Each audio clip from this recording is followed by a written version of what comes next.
परम आदरणीय प्रधानमंत्री श्री नरेंद्र मोदी जी, टेलीकॉम इंडस्ट्री के कैप्टन श्री देवू सिंह चौहान जी, सभी साथी में 5G सर्विसेज का आईटी मिनिस्टर आज का दिन अश्विनी वैष्णव संबोधित कर रहे हैं। इस शुभ अवसर पर आप सभी का अभिनंदन। जो उम्मीद है, जो भरोसा है, वही उम्मीद और भरोसा यहाँ पर अश्विनी वैष्णव भी जताते हुए कि ये अवसर स्वर्णिम अवसर है जब देश को डिजिटल सर्विस मिलने जा रही है। इसका शुभारंभ कर रहे हैं। आज का दिन टेलीकॉम के इतिहास में स्वर्णिम अक्षरों में दर्ज होगा। इस शुभ अवसर पर आप सभी का अभिनंदन। टेलीकॉम डिजिटल इंडिया का गेटवे है, फाउंडेशन है, डिजिटल सर्विसेज को जन जन तक पहुंचाने का माध्यम है। आधुनिक जीवन में इन्हें देखिए, घर से ही सोप मैन्युफैक्चरिंग करते हैं और महीने का 1 लाख कमाती हैं। आप भी सोप मैन्युफैक्चरिंग करना चाहते हो? इनसे सीखना है तो फ्रीडम ऐप को अभी डाउनलोड कीजिए। हम जो भी डिजिटल सर्विसेज देख रहे हैं, जो उपयोग कर रहे हैं, वो सब उसके मूल में टेलीकॉम है।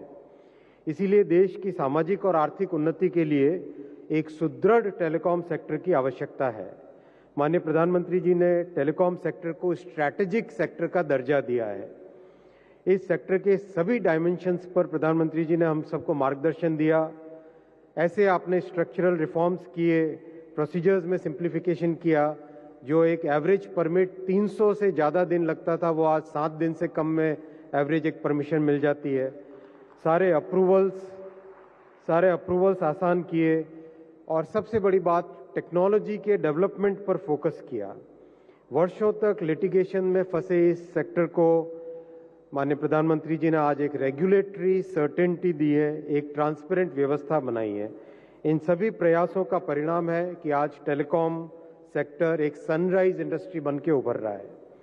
देश में 5G सर्विसेज कई सेक्टर्स में फंडामेंटल चेंज आएगा। Education, health, agriculture, logistics, banking, ये ऐसे सेक्टर हैं जिसमें एक मूलभूत परिवर्तन आएगा। नई नई संभावनाएं उत्पन्न होगी। डिजिटल कैपेबिलिटीज को सेंटर में रख के उसके चारों तरफ नई सर्विसेज क्रिएट होंगी। कम्युनिकेशंस का स्वरूप बदल जाएगा। और सबसे बड़ी बात है, माननीय प्रधानमंत्री जी हमेशा अंत्योदय की भावना से सभी काम करते हैं। इस तेजी से बदलने वाली टेक्नोलॉजी की दुनिया में भी प्रधानमंत्री जी ने हमेशा साधारण मानवी तक सारी सुविधाएं कैसे पहुंचे, समाज के अंतिम छोर पे बैठे व्यक्ति तक सारी सुविधाएं कैसे पहुंचे, ऐसा हमेशा हमको मार्गदर्शन दिया।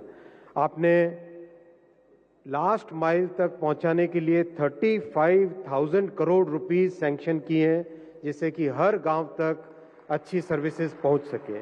मैं आपके लिए बहुत बहुत अभिनंदन करता हूं माननीय प्रधानमंत्री जी। ऐसी सोच से ही देश का एक सुदृढ़ निर्माण होता है। हर घर तक फाइबर पहुंचे, इसके लिए आपने एक इनोवेटिव मॉडल तैयार किया है।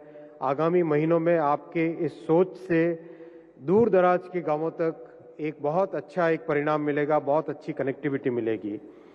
आपने BSNL को एक मार्केट स्टेबलाइजिंग फोर्स का दर्जा देके 1,64,000 करोड़ का पैकेज दिया, जो कि ऐतिहासिक है और जो कि देश के ऐसे क्षेत्र जिसमें आज भी BSNL के ऊपर बहुत भरोसा है, उन सब के लिए बहुत इम्पोर्टेंट आपका ये पैकेज है। इन सभी प्रोग्राम के साथ आपने जो विशेष महत्व दिया माननीय प्रधानमंत्री जी, वो है भारत में निर्मित टेलीकॉम टेक्नोलॉजी। ये एक बहुत बड़ा फंडामेंटल चेंज आप लेके आए। भारत के इंजीनियर्स की प्रतिभा विश्व भर में प्रसिद्ध है। आपने संकल्प दिया 4G और 5G की टेक्नोलॉजी देश में निर्मित होनी चाहिए, एंड टू एंड निर्मित होनी चाहिए। बहुत मुश्किल टारगेट था, बहुत सारी बाधाएं थी, लेकिन आपके इस विजन को देश ने स्वीकार कर, और ऐसे जब प्रखर नेतृत्व जब एक विजन रखते हैं सामने, तो सारी बाधाएं पार कर कर देश सफल होता है। आज हिंदुस्तान के लिए गर्व की बात है, माननीय प्रधानमंत्री जी के इस संकल्प से देश ने अपनी 5G टेक्नोलॉजी तैयार की है। आज दुनिया भर में भारत में विकसित 5G टेक्नोलॉजी की चर्चा है और बहुत अच्छी संभावना है कि आगामी वर्षों में भारत एक टेलीकॉम टेक्नोलॉजी के लीडर के रूप में इमर्ज होगा। मैं फिर एक बार भारत के टेलीकॉम और डिजिटल इकोनॉमी में वर्ल्ड लीडर बनाने वाले यशस्वी प्रधानमंत्री श्री नरेंद्र मोदी जी का हार्दिक स्वागत करता हूं, अभिनंदन करता हूं। धन्यवाद।